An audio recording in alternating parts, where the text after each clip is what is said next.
नमस्कार, मैं सहायक अध्यापक जीत कुमार विमल, पीएम श्री प्राथमिक विद्यालय गवा नवीन। मैं आज आपके समक्ष गीजू भाई द्वारा रचित पुस्तक दिवास्वप्न को पढ़ने जा रहा हूँ।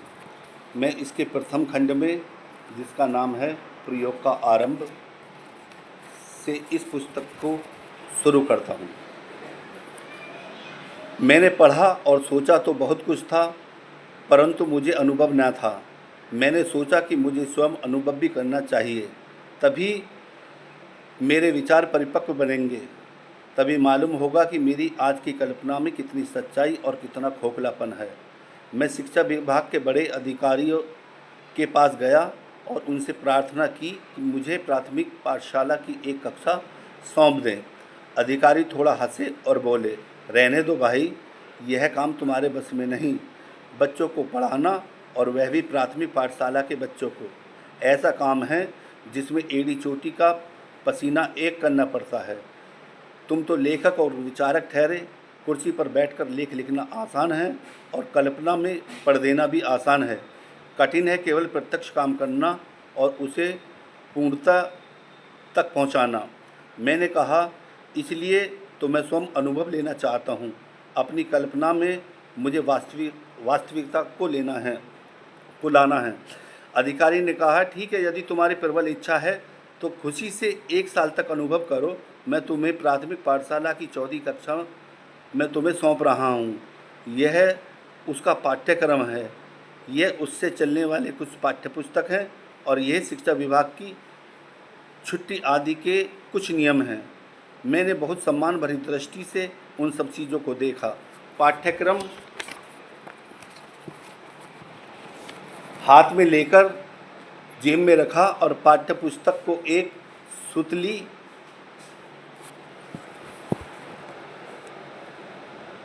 में बांधने लगा। साहब ने टोका, देखो, जैसा चाहो वैसा प्रयोग करने की स्वतंत्रता तो तुम्हें है ही, इसके लिए तो तुम आए ही हो।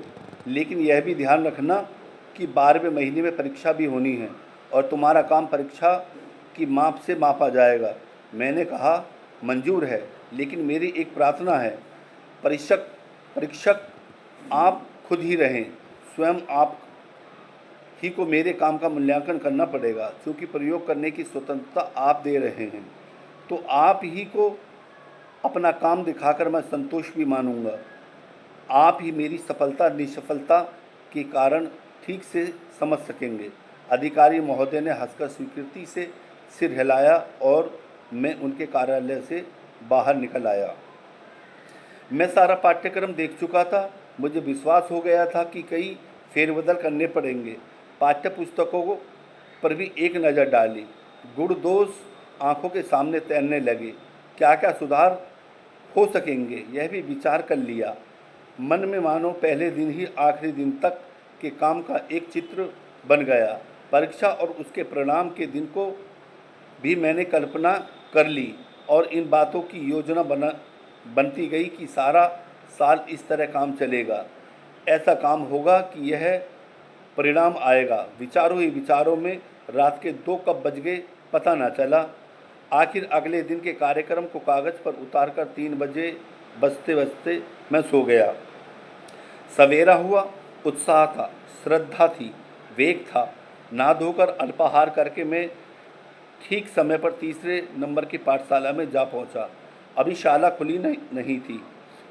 हमारे प्रधानाध्यापक भी नहीं आए थे। चपरासी उनके घर चाबी लेने गया था।